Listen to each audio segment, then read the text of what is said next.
Olá pessoal, estamos aqui para mais um videocast.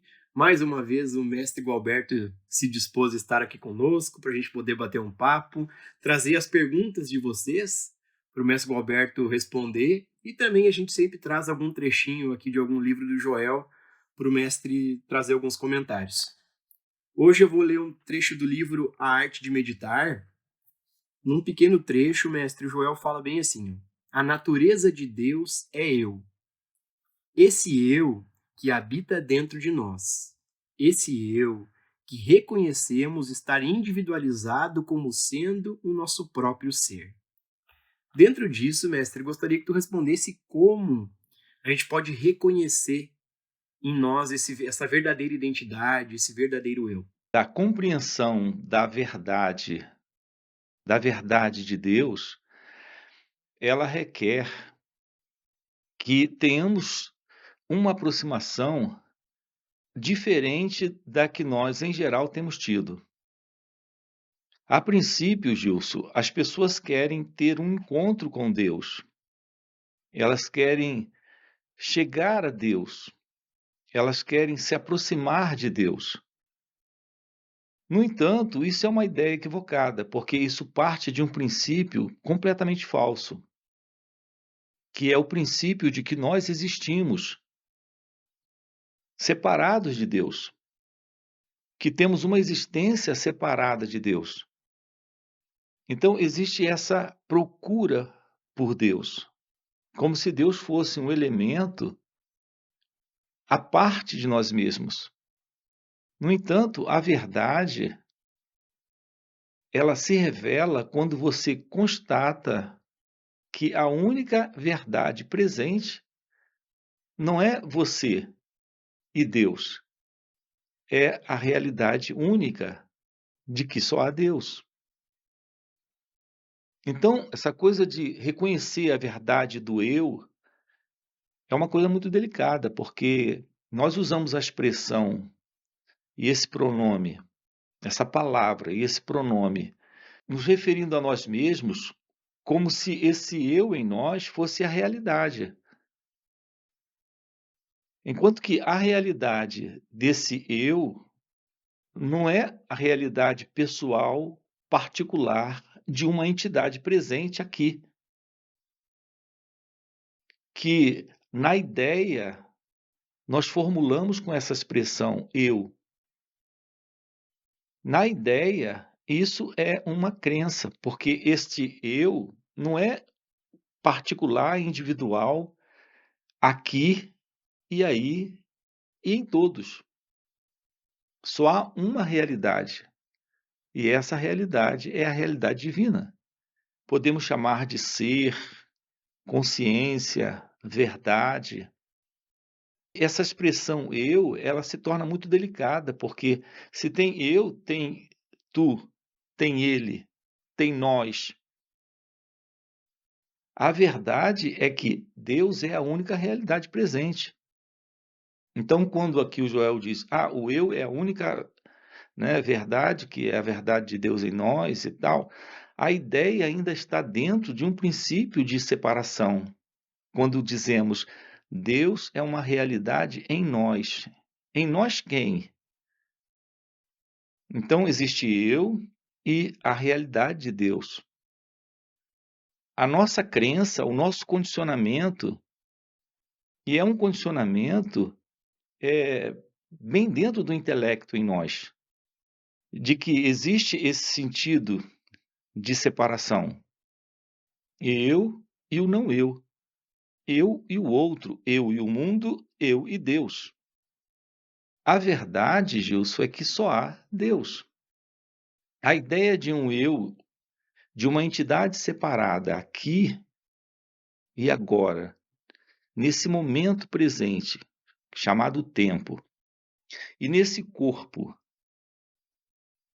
sendo esse corpo de uma entidade pessoal e particular, e o dono desse corpo é esse eu, isso é uma crença. Não existe isso. A única verdade em toda manifestação é a realidade divina. como esta realidade divina se expressa, ela tem muitas formas e assume muitos nomes, mas é uma única realidade. Essa questão da separação, ela nos coloca num terreno muito complicado, que é o terreno da busca. E a busca implica o tempo. Para encontrarmos alguma coisa, nós precisamos de tempo. Nós temos que sair de onde estamos em direção a um outro lugar. Isso é tempo. E se a realidade divina, que é Deus, está em algum lugar, nós precisamos sair daqui e encontrar. Quem é esse que vai sair daqui? Quem é esse que será encontrado? Se a única realidade é a realidade divina. E um detalhe, é uma realidade fora do tempo. Fora do tempo significa também fora de espaço. Então aqui se trata da constatação da verdade presente agora aqui, da única realidade presente. Então o nosso cérebro, na realidade, o intelecto e a mente em nós, essa mente particular que vive dentro de um condicionamento ilusório, crendo que é uma entidade separada, vivendo no tempo e no espaço, isso precisa ser desfeito. Então, o encontro ou a constatação com a verdade de Deus, que na verdade é o verdadeiro encontro, é essa constatação. Isso ocorre quando esse condicionamento, que é cerebral, intelectual e mental, que está nos dando a ilusão de uma identidade aqui, presente, desaparece.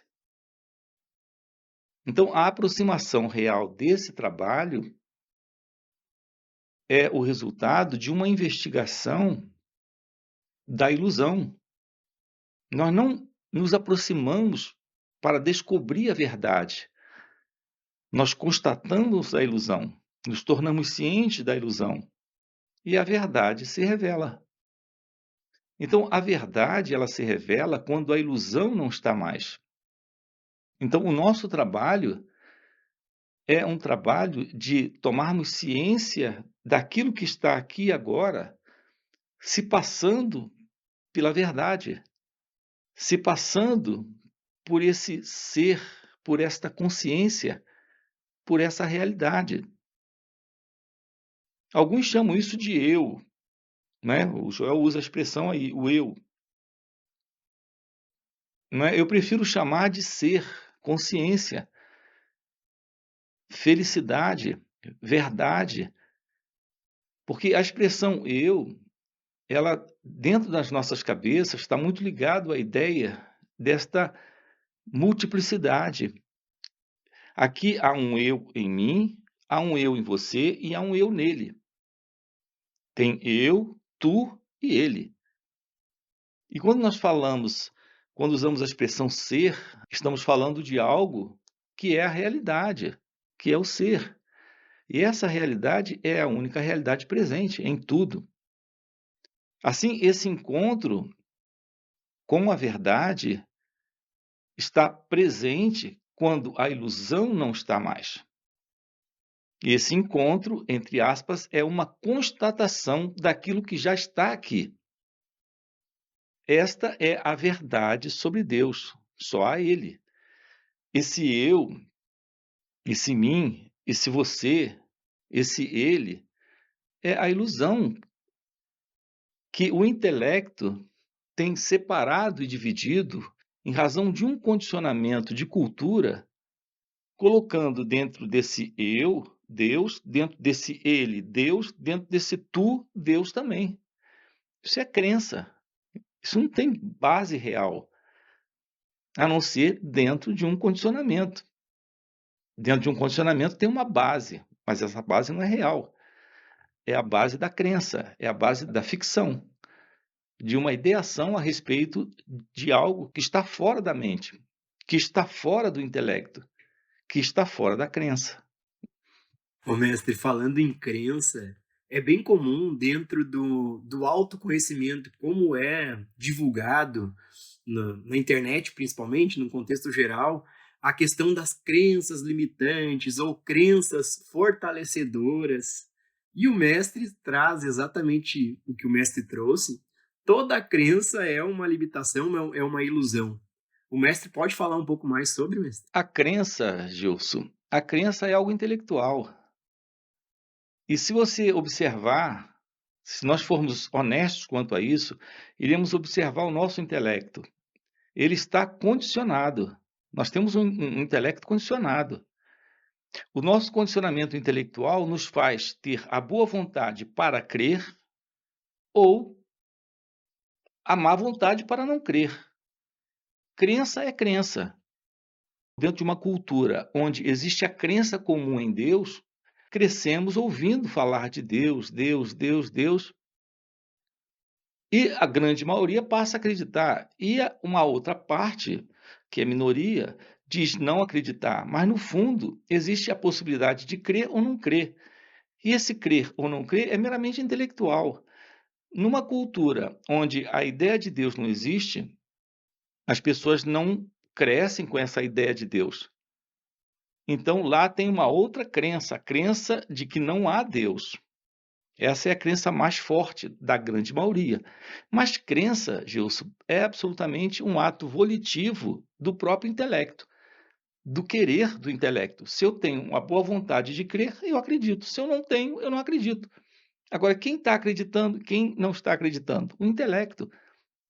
O nosso intelecto, Gilson, ele tem um condicionamento cultural, de tradição, de educação e de aprendizado.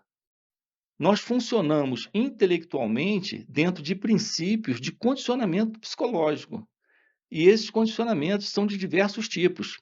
Condicionamento político, condicionamento religioso, condicionamento filosófico, psicológico. E são condicionamentos intelectuais. E é o intelecto que, por sinal, é parte da mente egóica, esse intelecto que vive dentro desse princípio de condicionamento, ele vive nesse princípio de condicionamento dentro dessa boa vontade de acreditar em algumas coisas e não acreditar em outras. Mas tudo isso é resultado de condicionamento, de treinamento. Uma coisa que a gente vem ouvindo desde criança, em razão da propaganda, passamos a acreditar. Ou rejeitamos e não acreditamos. Mas aquilo continua sempre como um ato de vontade, de querer, de volição do próprio intelecto. E a verdade divina não tem nada a ver com o intelecto. Essas crenças, sejam elas assim chamadas limitantes ou não limitantes, fazem ainda parte do velho ego, do velho eu. Aliás, todas as crenças são assim. A realidade, ela não é uma crença. Então, há uma vivência direta da realidade fora do intelecto e, portanto, fora da crença. E aqui nós não trabalhamos com crenças. Na verdade, Gilson, temos que nos livrar da crença, porque crença é crença, não é vivência, não é um direto saber fora do intelecto. Crença é algo ligado diretamente ao intelecto, a um formato de ideias, de pensamentos, de imagens, de boa vontade para aceitar ou não. A realidade divina não tem nada a ver com crença. É um fato, mas é um fato evidenciado pela vivência da ausência exatamente do intelecto com suas crenças. Quando há esta verdade de ser consciência, não há mente egóica e não há intelecto para ver isso, para crer ou descrer disso. A realidade está fora da mente, fora do intelecto. fora da lógica, fora da razão. É algo que transcende esse próprio cérebro, esse próprio intelecto e essa própria mente. É uma realidade fora isso tudo, além disso tudo, que transcende tudo isso. Ô mestre, tu usou uma palavra que é o viver isso. Eu tinha muito forte quando o mestre trazia isso como experimentar, né? Ter uma experiência que eu entendia que era algo além da crença.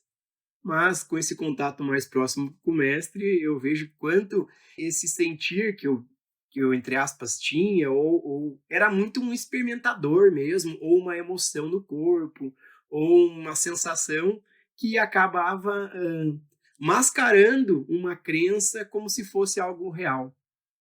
Pois é, viver não é isso. Viver isso é a ciência de que isso é a realidade. Não fica alguém. Há uma diferença aqui, Gilson, entre estar ciente da realidade e se ver como alguém separado, tendo uma experiência e falando sobre ela. Então, há uma diferença entre a ciência da verdade, pela própria verdade, e o entendimento da verdade, ou a experiência da verdade, ou a vivência da verdade, como sendo apenas uma ideia, uma crença, um conceito. Deixa eu colocar isso de uma forma bem mais simples. Toda experiência que você viveu ela, e dela pode relatar, falar, explicar, descrever. Aquilo que é real, no sentido que eu coloco aqui, vivencial, não fica alguém como sendo o experimentador que experimentou e depois pode falar sobre isso. Aquilo do qual você pode falar sobre, você só pode falar sobre porque o pensamento, que é só uma memória da experiência, agora está presente, retratando algo que já foi. A verdade divina não é algo que se experiencia assim. A realidade divina é o fim do experimentador. Então, há o experimentar, mas não fica a experiência. É isso que eu acabo de chamar de vivenciar a verdade. Quando há esta vivência da verdade, é a verdade nela própria por ela mesma. Não é alguém que teve uma experiência, alguém que sentiu algo, alguém que percebeu algo, alguém que experimentou algo. Porque esse alguém, quando ele aparece para relatar isso, tudo que ele tem para relatar é uma memória. E se ele está presente para relatar uma memória, essa memória é parte de uma ficção, dessa própria identidade que acredita que aquela é uma experiência especial para ele, que aquilo é algo que ele viveu. Se é algo que ele viveu, faz parte do tempo, faz parte da memória, faz parte do experimentador. Não pode ser real. Esta verdade divina, quando ela é vivencial, não fica o experimentador, não fica esse eu, não fica este fundo de memória. Aquilo que você experimenta é parte daquele que experimenta, não se separa daquele que experimenta. E aquele que experimenta e aquilo que é experimentado ainda está dentro do campo da própria mente. A realidade divina não pode estar dentro da mente, não pode estar dentro de uma experiência, não pode estar dentro de uma memória, não pode estar dentro de uma história sendo relatada por um eu. A realidade é o fim do eu. A realidade desta vivência é o fim daquele que vivencia, daquele que experimenta, daquele que memoriza e daquele que pode descrever. Essa é a realidade una, a única realidade. Se ela está presente, o sentido do eu é desfeito, o experimentador é desfeito, e a experiência não é mais da qualidade de algo que pode ser guardado na memória para fazer parte do passado. Não sei se está claro isso, desse jeito que estamos colocando aqui.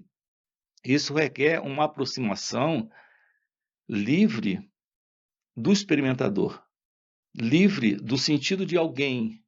Então, temos a verdade se mostrando como ela é.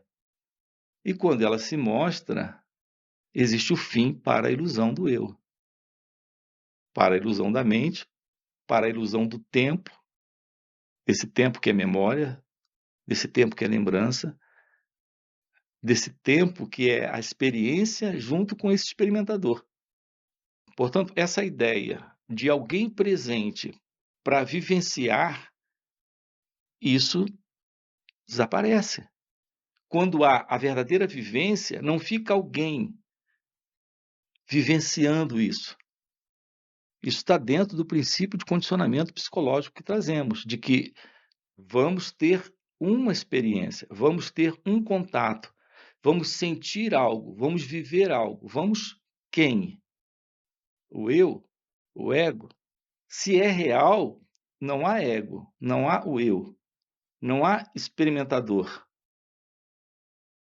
Então não fica essa experiência. É basicamente isso. Ô mestre, mas é muito lindo ver como o mestre, ele nunca está relatando uma experiência. Né? Agora eu já estou praticamente um ano acompanhando satsangs com o mestre, e cada satsang, que é os seus encontros presenciais ou online, são únicos. Porque o mestre nunca está repetindo algo que ele disse, nunca está falando de uma experiência do passado. E eu, logo que eu comecei a participar dos encontros, mestre, eu achava estranho, porque o ego, ele adora historinha, né? E os próprios seguidores do mestre, que já estão há bastante tempo também não relatavam experiências.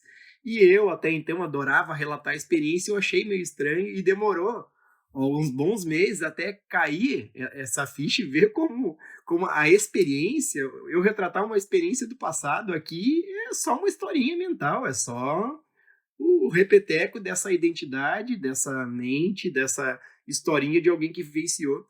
E é muito lindo ver o mestre, porque o mestre nunca está falando de algo que viveu, né, no passado. É sempre o momento presente, é sempre esse experimentar, é sempre a vida acontecendo. E é uma beleza que é nova, sempre nova, né?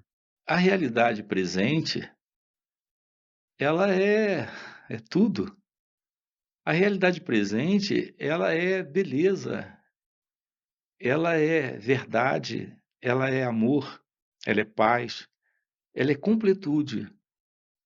No ego, Gilson, a experiência, ela é muito importante. No ego, ela é muito importante, porque ela dá significado, ela valoriza o experimentador, que é o ego, que é esse próprio eu. Então, o eu vive de experiências, e ele sai de uma experiência em busca de outra. Então, há esta sede incansável de novas e mais fortes e mais sensacionais experiências. Essa ânsia por experiência é típica do ego. É o ego que busca, em sua insatisfação, em sua incompletude, nesse seu estado de vazio, de nulidade, ele está sempre buscando uma coisa nova, algo para sentir-se vivo, para se sentir vivo, para se sentir especial. Então, ele vive numa constante sede de realização em experiências, porque isso lhe dá satisfação e lhe dá identidade. Então, há essa incansável busca por novas experiências. Quando você cansa das experiências materiais, você vai em busca das assim chamadas experiências espirituais. Mas é sempre esse você, esse ego, porque ele vive num estado de incompletude absoluta. Então, ele está sempre procurando novas sensações, novas experiências. Ele cansa das experiências rotineiras e vai em busca de uma experiência mais sublime, divina, para ter uma sensação de que ele está indo para algum lugar. E, na verdade, ele está só mantendo sua continuidade. Ele sai dos vícios para as virtudes, como eu tenho dito, mas ele continua sendo o mesmo velho ego, que quando algo lhe é tirado, ele sofre. Quando algo lhe acontece, ele está assustado. Então, por mais que eh, tenhamos experiências divinas, sublimes, essas experiências estão centradas ainda dentro desse experimentador e do seu próprio mundo. Tanto é assim que ele pode reconhecer essas experiências. Se ele pode reconhecer, como eu disse agora há pouco, isso é algo que está vindo já do passado. Está vindo só de uma sensação, de uma memória. E isso não tem importância. A única coisa que importa é o que está aqui agora. A realidade divina, a realidade da alegria de ser, a alegria do amor, a alegria da paz, a alegria da verdade, é algo presente agora. Toda beleza, toda graça, toda verdade, todo amor, toda completude está agora aqui. E isso não é uma experiência. Portanto, não temos nada a dizer sobre isso daqui a 2 minutos, ou daqui a 20, ou daqui a 2 anos. A verdade do seu ser está fora do tempo. E essa verdade do seu ser é completude. Essa coisa inominável, indescritível, que é a verdade divina. Mestre, eu tenho uma pergunta aqui do Bruno Nunes em relação à meditação.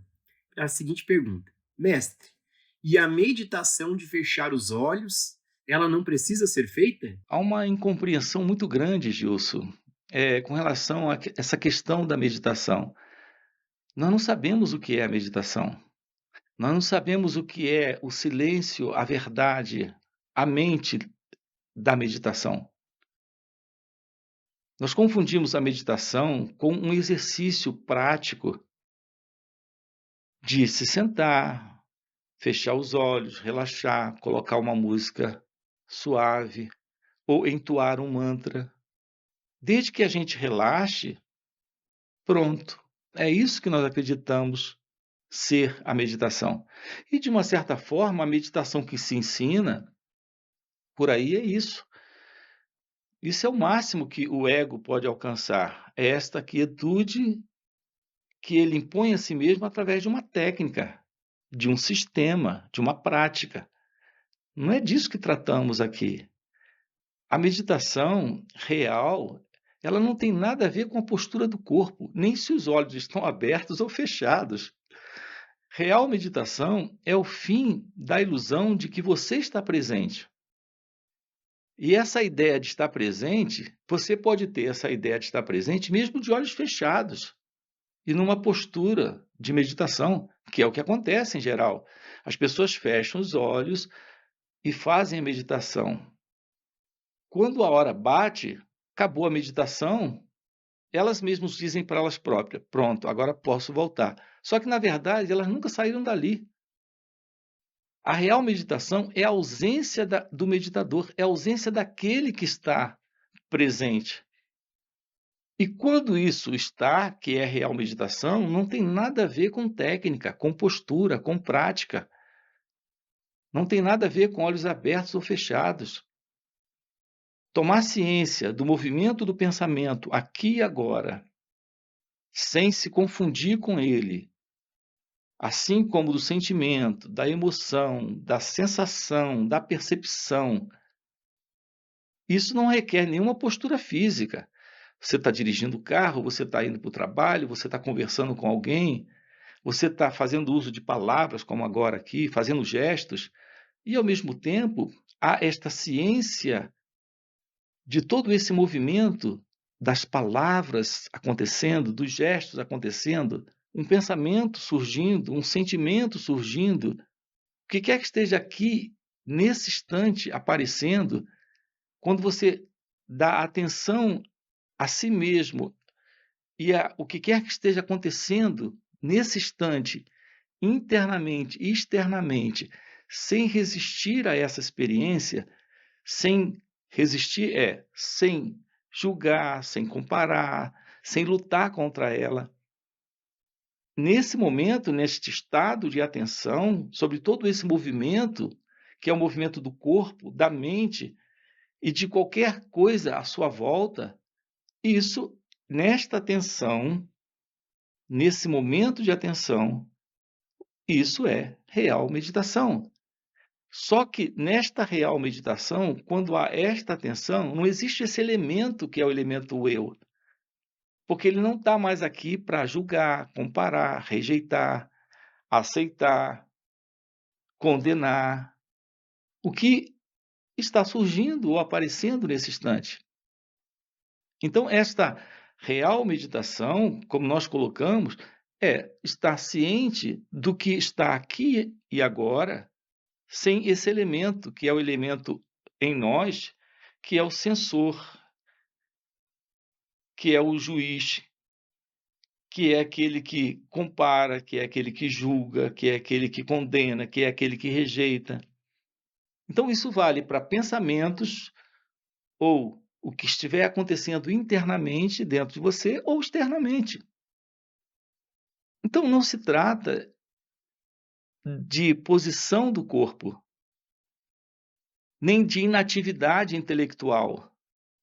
Se trata de ciência desse instante sem esse elemento, que é o elemento eu, ego, que vem desse fundo de condicionamento para rejeitar, para julgar, para criticar, para condenar, para tentar fazer algo, para se agarrar a essa experiência porque gosta dela ou para rechaçá-la, rejeitá-la porque não gosta dela. Quando fazemos isso, naturalmente não existe meditação. Existe o sentido de uma identidade egóica nesse movimento egocêntrico. E esse é o estado comum das pessoas. Então nós precisamos descobrir o que é a arte de puramente ser consciência, sem esse elemento que é o elemento eu, dentro desse instante, dentro desse momento, criando toda a confusão que esse fundo de condicionamento traz. Então temos que descobrir o que é meditação. Aqui no canal a gente fala sobre o que é meditação. A gente tem tratado com vocês sobre o que é meditação. E mais do que isso, meditação, isso é algo que nos acontece. Satsang é um excelente espaço onde a real meditação se revela. E quando ela se revela, não tem você. Não tem você. E é uma graça, mestre, porque em satsang a gente ganha, recebe do mestre essa real meditação, que é esse algo que é indescritível, porque é um zero, é um nada, é uma liberdade, é esse. Não existe uma experiência para, né, o ego pode até querer, né, ir lá e registrar e pegar e falar não é meu, mas não tem como, é algo que é esse mistério da vida, né? Ô Gilson, as pessoas vivem brigando com a meditação. Porque elas escutam alguém dizer para elas: vocês têm que meditar, vocês precisam reservar momento para meditação. E as pessoas às vezes tentam se forçar a meditar, até por culpa, porque elas acreditam que tem que se espiritualizar. E elas ouviram de um professor dizer para elas: ó, vocês têm que meditar. E a pessoa senta e fica brigando, lutando contra um pensamento, contra outro, e ela acredita que isso é a meditação. Porque quando você se obriga, quando você se força à meditação, o que está acontecendo? Esse sentido do eu está brigando com ele próprio. E meditação não tem nada a ver com isso. Meditação é algo muito natural e flui de uma forma muito natural. Quando você descobre que aquilo que em você está presente agora aqui não é esse elemento que vem desse tempo psicológico, que é o eu. Esse elemento que vem do tempo psicológico, que é o eu, que é toda essa história de uma identidade que quer resistir, que quer lutar, que quer brigar com aquilo que está presente nesse momento, isso é completamente ilusório. Quando você investiga a natureza desse eu, A própria investigação, a própria observação da natureza desse eu lhe traz de uma forma muito natural esse estado de meditação. E quando você diz, nós recebemos essa meditação, e quando você diz do mestre, as pessoas não compreendem. Esse estado de consciência presente, agora aqui, é o estado natural de todos nós. Então, quando você está em satsang, você está se deparando com um ser realizado, que vive nesse estado de consciência. Isso facilita seu natural estado, que é de consciência, que é o mesmo estado de qualquer ser realizado, de aflorar, de florescer. Isso é meditação. E repare, não tem esforço nenhum da sua parte, isso simplesmente acontece. Porque não tem você. Você é colocado numa posição dentro do satsang onde você começa a inquirir, a observar, a investigar a si mesmo. E há esta presença, esta energia de consciência, que é a própria presença da graça, que cria essa facilitação. E você pode estar em qualquer posição, em pé, sentado, de olhos abertos, de olhos fechados, de qualquer forma. Porque isso não tem nada a ver com o corpo, nem com a mente e o estado da mente. Isso transcende esse corpo e qualquer outro estado mental. A beleza da meditação é que você está além do corpo e da mente. E, curiosamente, do mundo. Seus olhos podem estar abertos e você perde a completa noção de tempo e espaço, porque você está no seu natural estado de pura consciência. Quando não há esse sentido desse mim, desse eu. Isso é meditação. Gratidão, gratidão. Já chegou no nosso tempo aí. Gratidão por mais esse encontro, mais esse videocast. Para quem está assistindo aí, deixa o like, faz um comentário. E quem sentir, né, entre aspas, sentir algo a mais ao olhar nos olhos do mestre, fica o convite.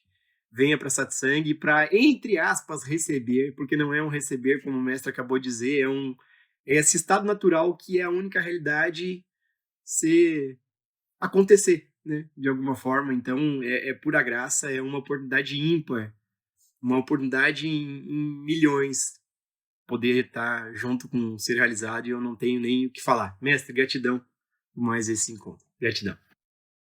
Esta autoobservação pode fazer com que essa mente egóica seja deslocada e observada. E com isso há uma quebra de identificação com esse movimento, que é o movimento da mente. O que não acontece na meditação tradicional.